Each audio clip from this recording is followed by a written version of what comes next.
I think on this channel I've made enough videos telling you guys what you should buy, what you should own, and some of the good things that you should have in your collection. And in today's video, I am going to share a list of luxury items that I'm definitely won't be buying again.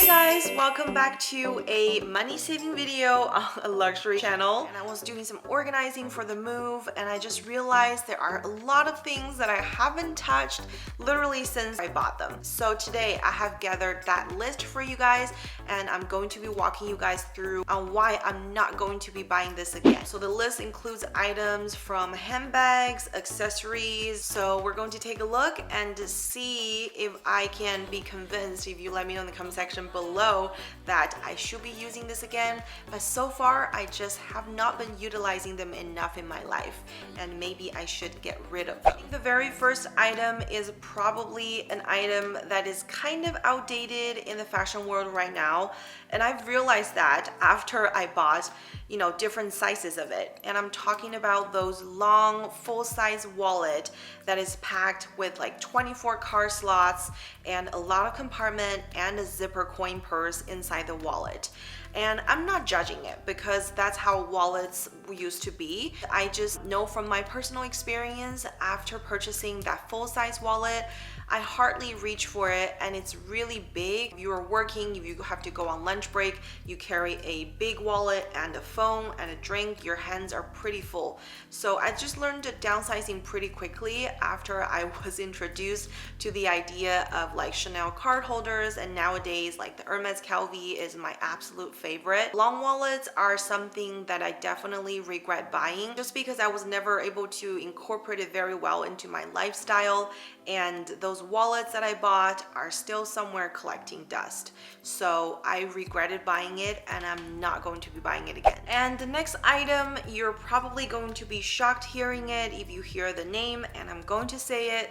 It is the Cartier Love Bracelet. Wait, in 4 diamonds. That bracelet I own, I took out for videos to compare and I took photos. I never wore it. I don't know why. I think, wearing 2 love bracelet is a lot for me personally, and pairing a regular size without any diamonds with the one that comes with 4 diamonds are not the look that I'm after. So I hardly find myself reaching for it or even wanting to wear it, and that also cost, for something $1,000 more compared to the regular size love bracelet.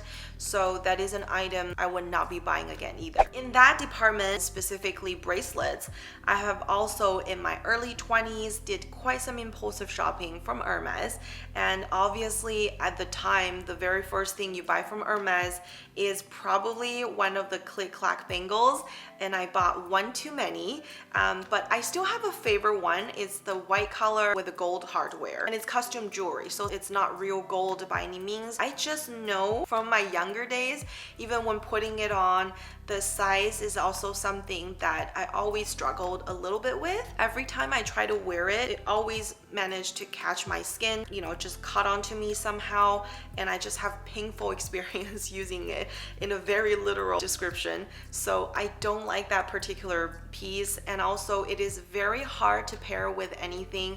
Perhaps an Hermes silk would be a lovely addition, but I did not have that kind of styling trick back in the day, and nowadays I just don't wear it anymore, even though there were still a couple of colors that I own. I think I have a red one, 2 blue ones, and the white one I reach out for sometimes, but very rarely, maybe like 1 time a year. So that is something I would also not be wearing it again. On the topic of Hermes accessories, I also have purchased this really interesting hairpin from their lacquerwood collection. It is a really beautiful piece and I think it looks really nice if you were to display it in one of your arrangements, but I never really reached for it. Maybe I also never even cared to learn the correct technique of putting that into your hair. I tried though. I tried a few times, but that piece is very slippery. It doesn't really hold anything. Perhaps that's why I scored it at the Hermes sale and never used it. That is another item that is very interesting. Going forward, there is a theme for the next couple of items that I'm going to share. We're going to start with the Chanel boy bag. I own a small size Chanel boy bag that is in the beautiful iridescent light purple, and it has a very thick chain. Obviously, that is the design and one of the main characteristics of the boy bag, but I just find myself never reaching for it because the color is a little bit harder to match, and I like to, you know, arrange a look where your accessories are standing out and your hair is standing out, so I don't like everything is popping at the same time in one look. So that bag definitely is a highlight of some sort, but it came in a very delicate lambskin. It's iridescent, so literally after 5 times just touching it, the corners are starting to wearing out. So it's such a delicate bag. I haven't really found a proper occasion to wear it again. Also, I showed you guys in a video that the flap of the bag is really heavy, so it tilts forward and it closes itself, and it tends to create a lot of unnecessary wear on itself, so like scratches and stuff like that. So that bag I definitely regret buying, and I won't go for a second one either. On a similar note, when I traveled to Frankfurt several years ago, I was looking to find a piece from the collection because it was my first time in the city and I wanted to bring something back, and Chanel couldn't be more perfect, right? So I went in, I found this very vintage looking crossbody bag, and it reminds me of a wallet on chain, but it doesn't really have the compartments wallet on chain offers, and it's also a vertical style, which later I found out it is a special like European edition, as America buyers never got a hold of. So that bag, I swear, I probably wore it 2 times and touched it 3, so the total of 5 times I've handled it. I've somehow managed to not care for the corner of it, as the corner starts to show a lot of scratches, which, you know, just kind of brought me a lot of bad feelings. So I definitely do not wear that bag anymore, and it is made out of a delicate, super soft lambskin yet again. And the design of the purse, how do I say, you have to handle it in a very mechanical way, as it has a push button, which it doesn't work in the smoothest, you know. That bag I definitely regret buying, but at the moment I was very happy that I picked it out. It's so unique, and I was looking for a vintage look bag, so that fitted my criterias back then. I guess when you impulse buy, that's what happens. There are a couple of other handbags from Chanel I purchased where I definitely regretted after I handled it and I wear it, and I just realized it didn't work out. One of them was from last year. It is a micro bag. Remember, I did a series of 4 micro bags, and I loved one of them a lot, but this one did not work out because it's super tiny and it has a very structured, you know, top handle, and the size literally does not fit more than 20 US coins, like a quarter size. So it definitely did not have a lot to offer, and the bag was also quite pricey. I believe it was around 2,600 plus tax, so it comes close to 3,000 US dollars for that little piece of stylish thing. I think I can find better. So that is another style that I'm not going back for. I also unboxed quite some bags, I think earlier on this year and last year. One of them I definitely have dreamed of owning one for a very long time, and if you guys know, you know I love denim, and that is a denim pearl crash that I waited so long for. And I think the essay surprised me because she just said, I know we couldn't order more, and you know the pre-orders were pretty much all finished, so you'll just have to try your luck when the collection launches. And one day she walks into her store, boom, that bag shows up, and she thought of me, which is like, you know, a moment of Lux got coming through. So she lets me know the bag is available. I bought it, loved it, enjoyed the unboxing. However, there is a part that I wasn't expecting, which is how unstructured and soft this bag is, which is fine. I like a light denim, but that particular bag is also from the Pearl Crush collection, which comes with an adjustable strap. But the adjustable ball itself is extremely heavy, so it kind of like makes the bag tilt forward once you closes the flap, and the bag never stood well on its own. So that didn't really sit well with me because I like my bag to be kind of like just standard and proper, and that is definitely on the softer side.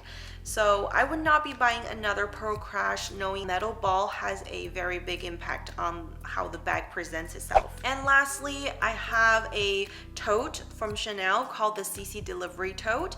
And I remember when the bag came out, I was super excited about it, as it is really funky and it's really modern. I love the resin top handle. Everything was just something that I was looking after. And I wasn't able to purchase the bag when it came out because I was a student. And many years later, I found a secondhand one online and I just, bought it in a heartbeat. So the bag has been sitting in my closet, as a matter of fact, for a very, very long time, and I never reach for it because it's heavy. And the bag is a very nice wax glazed leather kind of exterior with the top handle that's made out of resin, which is super heavy. So it's heavy on top of not very practical. So the bag, I regretted buying. I love the look of it, but it's not a usable, or it's not a user-friendly bag in my opinion. So that never worked out, and I definitely would not be going for another thing that's similar to that. I think that sums up my list of quite a lot of things. If you paid attention to the order that I mentioned, you would have noticed that there are like 6 Chanel items on there, and it's not intentional. I was just going through all the things I wasn't really using, and I regretted buying because why did I even buy it, A lot of these Chanel items made it onto my list, which reminded me that I was such a Chanel fangirl, and I am a emotional buyer in terms of that.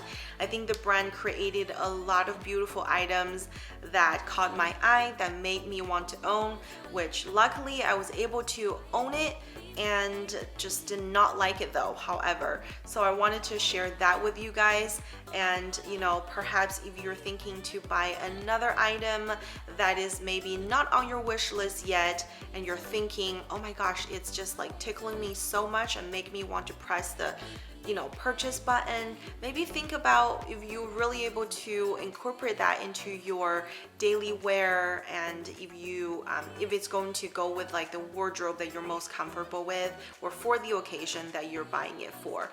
Because I definitely was not thinking about that when I was buying it, and later on I found out that it just did not work out, and I regretted buying it.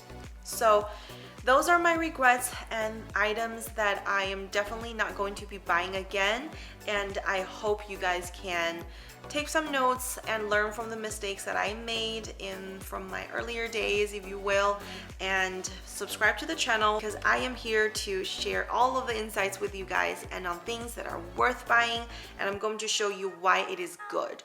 So don't forget to click that subscribe button if you haven't, and if you like this video, I would love if you give it a thumbs up because it really supports the channel, and I hope to see you guys in the next video. Take care for now. Bye.